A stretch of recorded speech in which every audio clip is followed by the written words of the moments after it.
Hi, good evening, everybody. I'm going to start our presentation, and we've been asked to focus on the liabilities, both contractual and statutory. Obviously, we will be speaking from a legal perspective. We're going to share slides, and Joe, put up the first slide for me, please. Can you not? You should be able to see the slides. Can you not? Sure, I can. I can just see the main slide, not the next one. Okay. That's it. Great. Thanks very much. Excellent.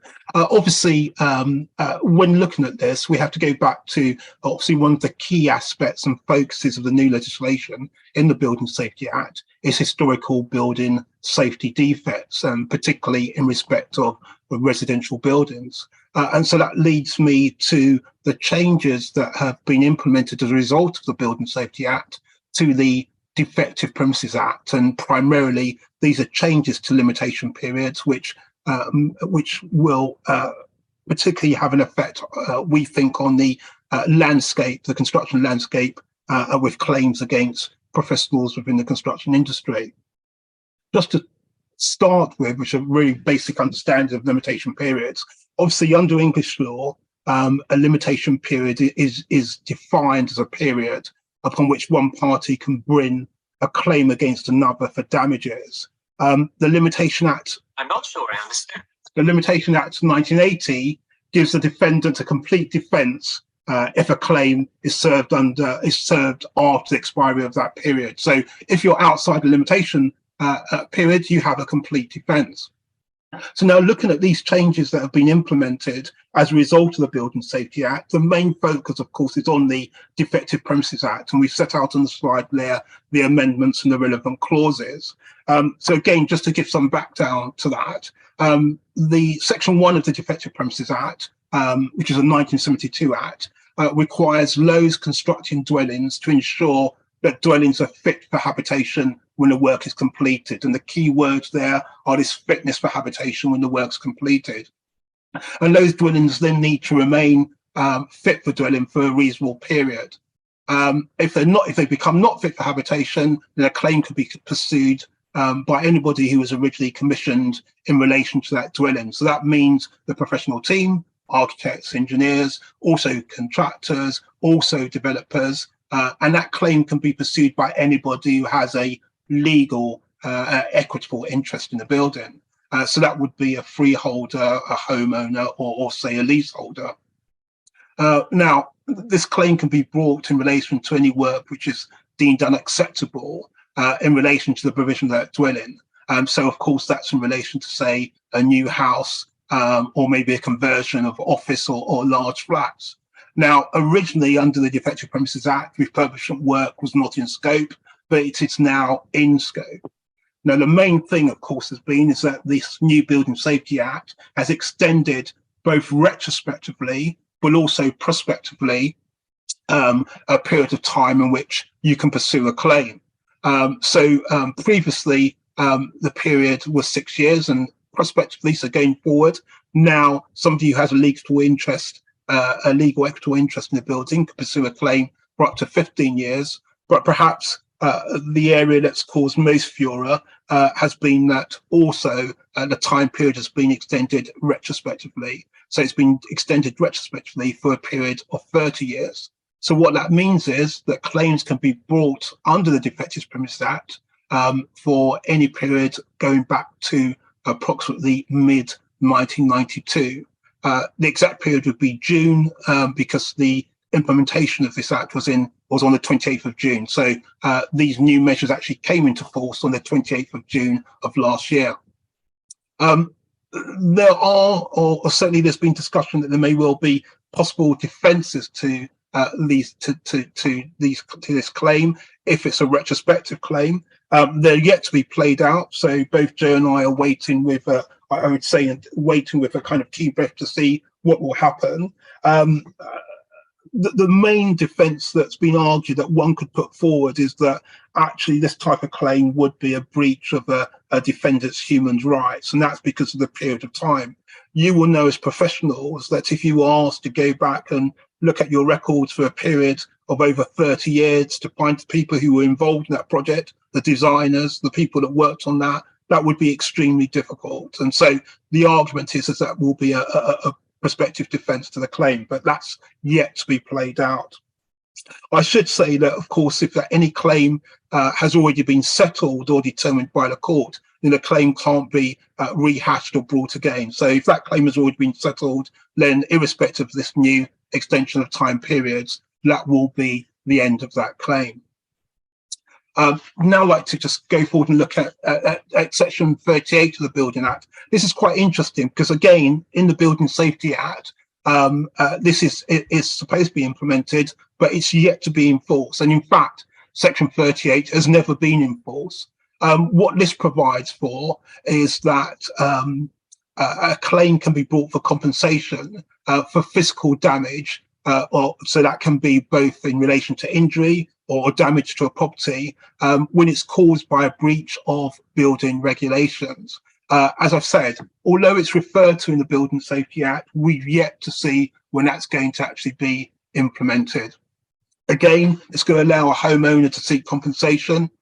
Pure financial loss is not covered, although it is in scope within the Defective Premises Act. And again, the important point to remember here is, of course, because it's not being enforced, we don't have this retrospective liability of going back to 30 years, but what we will have is this extended liability for 15 years. So at the moment, we're waiting to see when that will be implemented. Also, as far as looking at the kind of statutory liability is concerned, I've mentioned there two other areas. First of all, building liability orders.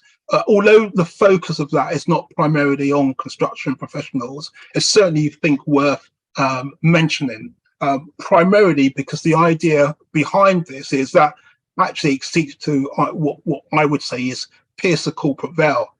Because essentially it means that when a party has been successful in pursuing a claim, we all know that often developers may well set up specific companies, joint ventures or joint vehicles for the development of property, often subsidiary companies in order to develop that property, and then that's wound up. Well, what building liability orders will allow is that a party can go to the court and seek an order and then can request from that company information about that company structure. And if appropriate, then they can then seek recovery of their damages to an associated company. Now, as I said, I think the main focus at the moment is looking at that at developers, but of course, the piercing of the corporate veil may well extend to contractors. And I think even from a kind of pure professional perspective, where these become multi-party actions and claims, there's obviously a risk of professionals being brought into them. And then also on that slide where I've mentioned there the construction products, and of course, Dame Judith mentioned that earlier on. This is a new cause of action that has been brought in, and it's going to allow routes to construction product manufacturers. So they will be held accountable for their role in the creation of building safety risks. So if they have caused or contributed to a dwelling that's deemed to be unfit for habitation, then a claim can be brought against that construction product manufacturer. And that includes the sellers also if they're involved in the role in causing building safety problems. Again, damages can be recovered for physical damage, that includes both injury and damage to property, as well as for economic loss. Damages can be claimed by anybody who has suffered a loss as a result. So that means that also developers can be able to recover if somebody has contributed by way of a project manufacturer. I'm now going to move on and hand over to you, Jay. Thanks, Michael.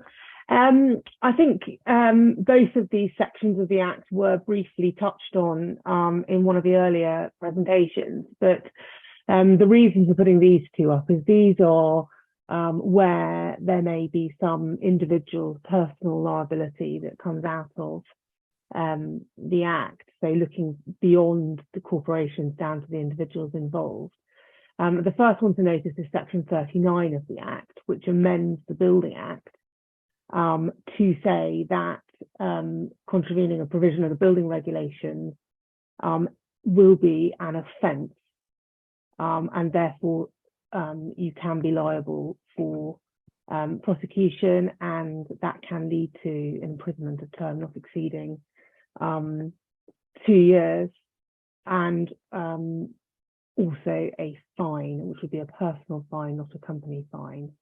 And then Section 40, which was touched on earlier, which again amends the Building Act 1984 to say that if your company is convicted of an offence and you are a director or officer or someone who has significant control within the company, that if you are found to have consented or connived or have been neglectful as to the offence committed by the company, you can also be found liable, guilty, essentially, for that company's act.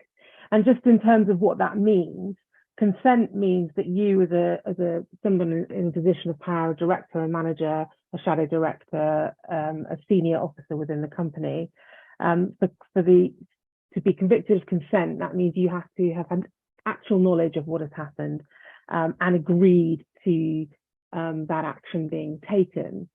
For connivance, it's a case of not having express agreement, but have understood that there was a risk and allowed that to be perpetuated, allowed that breach to be perpetuated. And for neglect, it's around not having actual knowledge, but by reason of your circumstances of involvement in the company, you should have been inquiring as to what was going on, and you were neglectful if you did not do that. So that's what those words mean. For those of you that are familiar, it's the same wording really as Section 37 of the Health and Safety at Work Act. And those interpretations of consent, connivance, and neglect come from case law in relation to breaches of Section 37, which we anticipate will be used when people are prosecuted under these clauses. And lastly, Clause 161 is the same wording, but that applies to any breaches of Part 2 or Part 4 of the Building Safety Act. So Part 2 is to do with the regulator, and Part 4 is obviously the higher risk building section. And it's the same thing there. An individual can be prosecuted and convicted of an offence if they found to be in breach of Part 2 or Part 4 of the Act.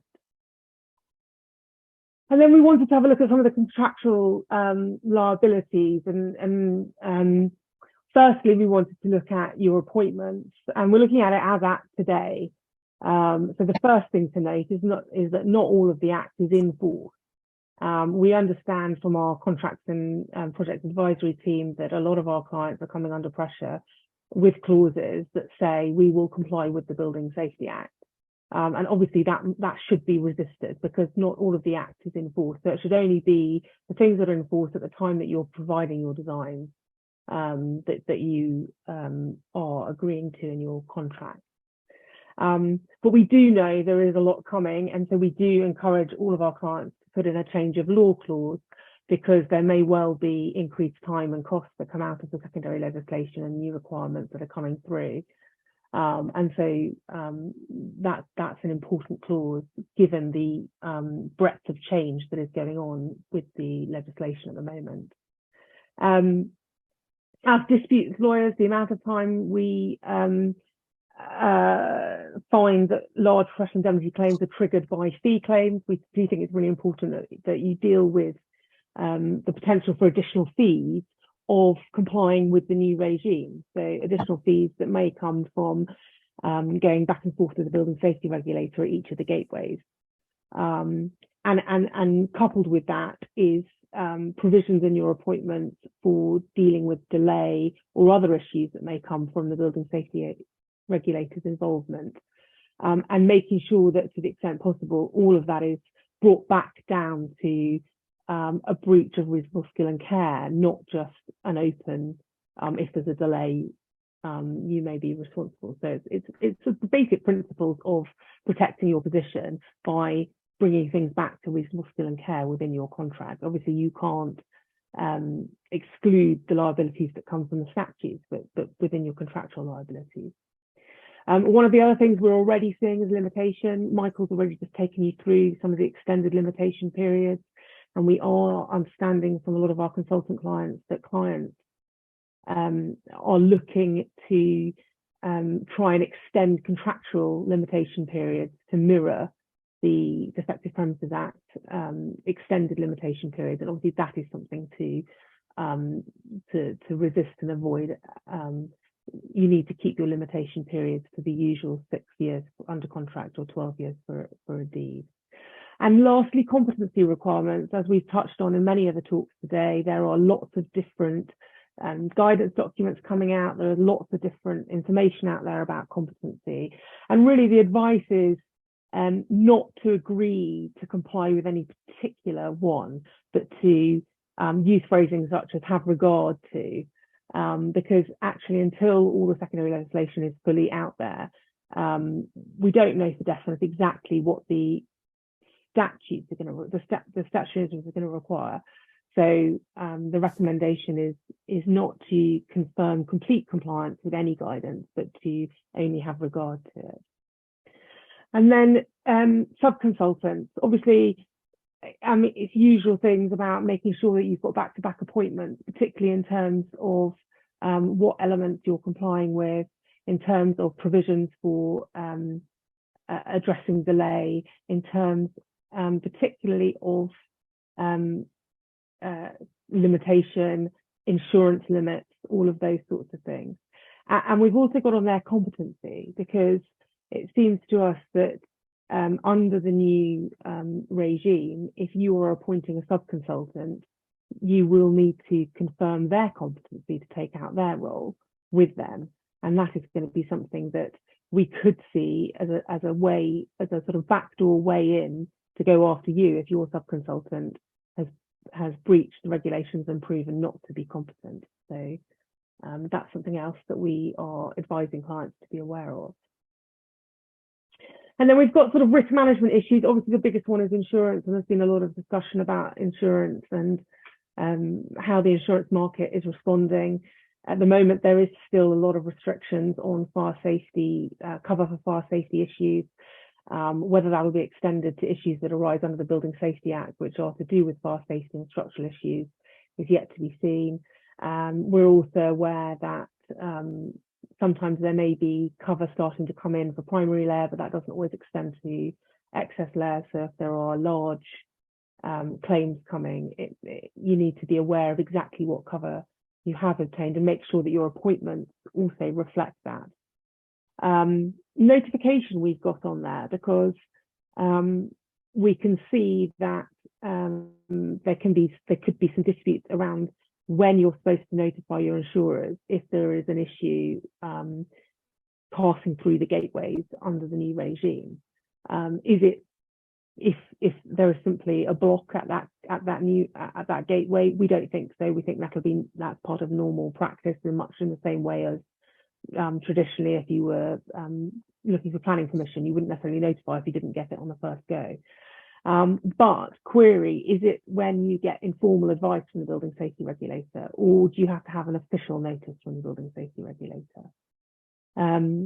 Criminal limits I've also got on there because the investigations and the prosecutions will fall under your criminal defence costs in your insurance policies, and they often have very different limits from the civil defence cost claims. And so it's just something to be aware of in terms of your own resourcing. And obviously any fines wouldn't be covered by any insurance policy. And then finally, directors and officers, because we've talked about the individual liabilities that are there. We also know that there's going to be a lot of store put in on processes that your firm has in terms of management, competency requirements, quality assurance. And so we think there will be greater call on your director and officers insurance policies as well. So it's making sure that you've got adequate cover there. Project documents, obviously there's been some talk about the golden thread, and for us as disputes lawyers, it's about how you retain the information that has gone into your golden thread so that it's available should you get a claim up to maybe 17 years later from projects that you're working on now. And the other issue that we come across from time to time is that often these project documents now kept on project databases, but access to that can disappear once the project's completed. So it's about knowing exactly what information you've provided for the golden thread, either including what information you've provided to go into the safety case report, and making sure that you have got the systems in place to retain that information for a lot longer than has traditionally been the case. And with that, I think I'm handing back to you, Michael. Okay, just to conclude, Joe, so knowledge of new legislation, I think that, as you all know, anybody who's been listening today, is we still have yet to have areas of the Act being implemented. We know there are still consultations taking place, so it's really a knowledge piece in making sure that one's keeping up with that. Also, as part of that, though, we do think it's particularly important that there's also education of the client. Certainly, from what we've heard from our clients, the developers, the clients are behind us, perhaps aside from, say, government clients or public clients, the clients are certainly behind us and from the professionals as far as knowledge of the legislation. So part of that really is an education piece for the client. It's also going to be important because I think, as Joe has touched about, obviously it may well be that there are the likelihood of, say, increased fees because of delays in gateways. And so therefore, this part of education is important to make sure that claims can be avoided. Also, you could see in particular areas, say, for instance, where there's a need for an engineered solution, or maybe one is pushing the envelope. Again, education of the client as to the effect of that in relation to the Act, and also, of course, the importance of documenting and recording, and that really links into audit and review. What we would say as lawyers is document and record everything. As always, and I'm sure I've already seen questions in the chat. Within the construction industry, many practices, in fact, the majority would always have been doing these things. But I think if one is faced with conversations or investigation with the building safety regulator, there's an importance there to make sure that you've conducted some kind of documentation and record of what's been done. I think that leads one to say that many of our clients have been carrying out audit reviews on two bases. Firstly, in relation to the statutory liabilities. I talked about the implementation of this extension in relation to limitation periods for the Defective Premises Act, and so therefore an audit as to whether or not there's a possibility of one facing any claims. Also, of course, I think an audit review really looking at linked to the competency requirements of who within a business is going to carry out certain functions and roles, and again documenting and recording why that's being done. Obviously, there'll be projects that will straddle implementation of certain aspects of the Act. So again, perhaps it's a call for review there. Some clients have been looking at particular processes for those teams or those who are going to be involved in relation to HRBs. And so again, there may be a need for a kind of audit review to see how that's going to be dealt with specifically. And again, that will perhaps allow the kind of recording and documentation of the processes that one has. And that is the end of our presentation. Thank you so much, Joe and Michael. And as you've probably seen, there are a number of this has caused a number of comments to kind of come in on the Q&A. I appreciate that you may not necessarily be able to answer all of them in this forum. And I think some of them you touched upon, but I think, a couple of them generally, there's obviously a lot of questions about liability, particularly with regards to insurance. I know, Joe, you touched on the sort of whether, what the attitude of the industry is with regards to how long you maintain your insurance for. A few people are saying, does this mean we now need to, increase our insurance to 15 years? And you mentioned specifically, Joe, to kind of resist. Is that right? To resist that, if I interpreted you correctly? I was saying about resisting increasing the limitation periods under your contract. So your contractual limitation periods, you need to resist that. Most of the insurance is on a claims made basis. So in terms of some of the questions that I've seen about you know, if you haven't got the same insurance that you had retrospectively for projects that are finished, that shouldn't matter. The downside of that, of course, is that a lot of them have got these fire safety exclusions in still at the moment. So I don't know if does that cover your... I think so, yes. I think that the headline is that obviously the Act still applies, but in terms of increasing your, you know, your liability in terms of everything under your contract, then keep that at 12 years and let the Act do the rest for you, because that is legislated. Is that correct? It's separating statutory liability and contractual liability. Exactly. And there's also the kind of added thing that certainly Joe and I have seen the clauses within contracts have been quite wide. So, you know, whilst you may be fixed with statutory liability for this extended limitation period in relation to the Defective Premises Act, you don't want to be fixed with a contractual liability for that longer period. So it's really just separating the two. No, that's really helpful guidance, I think. So thank you for that. Obviously, there are other people asking, you know, questions about the retrospective element of it, and particularly, you know, how does that work? You know, if you had insurance in place at one point in time, which then expired, and maybe you don't have any archive records. I think there was another question that was asked about what happens if, you know, you have a limited company that's been sold. Do the directors, can they still be pursued? And I know you sort of mentioned some of that in your closing slides, but I don't know, Joe, Michael, if you want to just elaborate on any of that. I think those are, to some extent, they are difficult questions to ask at the moment, but I suppose answering broadly rather than specifically, I think Joe's already mentioned about insurance being on a claims made basis. I think that obviously answers that part of the question. There is a provision with regards to restoration of companies to the register for the purpose of pursuing claims, but I think it's going to be unusual in these circumstances. So that's why that can only be answered broadly. With regards to the retention of documentation, etc. and stuff, I mean, I think obviously I mentioned about the particular prospective defence in relation to human rights. I mean, the reality is that if you don't have the documents, you don't have the documents, and that obviously makes it very difficult to defend a claim. I think probably the real, I suppose, the warning we can give is obviously going forward. Now you need to be aware that you will need to keep documents for a much longer period, and not just documents. I mean, obviously, I mentioned individuals. You know, often in a litigation claim or a dispute, you will need to have witness statements for those who are involved. So that means going forward, you'll want to make sure you keep in contact with former employers, or at least have something that you know, provides for you to be able to contact them for them to assist you in relation to a claim.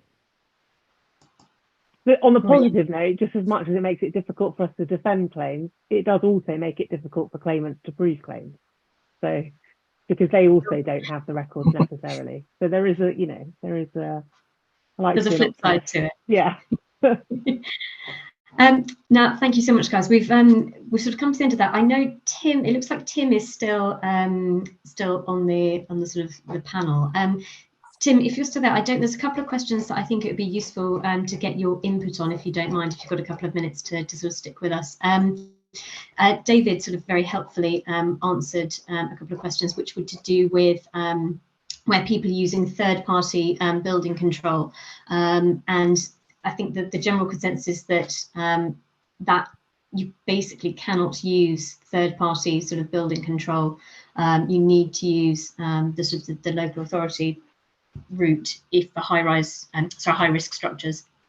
It would be that from October of this year, you will have to use the building safety regulator. The choice of which building control body you use will be taken away from that point, and the BSR will be the building control body for HRBs. Or buildings that will have to go through that process is slightly wider than just residential. Hospitals and care homes at 7 stories or 18 metres or more will also be captured by that in design and construction. That said, there are not many hospitals and care homes that meet that standard. But certainly residential buildings, the BSR will be the building control body. Brilliant. Thank you, Tim. And actually, if you've got time, there was that you've kind of segued nicely onto another question, which was talking about how does the Building Safety Act apply to high-risk older buildings, which are non-residential, so hospitals and schools, which may have, you know, the example of RAAC planks is used. What about, you know, if there aren't necessarily the funds to undertake that sort of repair or replacement, how does the Act potentially relate to those, if there is a known sort of defect potentially?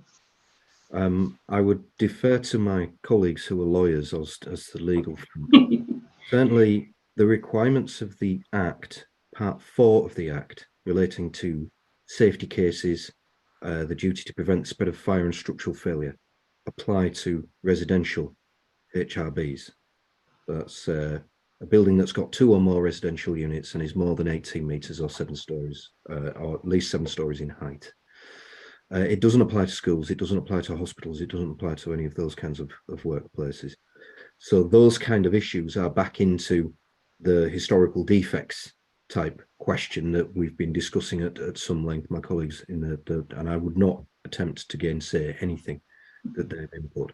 But the sort of the new regime on HRBs, safety cases, won't apply to those kind of buildings. It will apply to existing residential buildings, at least 7 stories, 18 metres or more.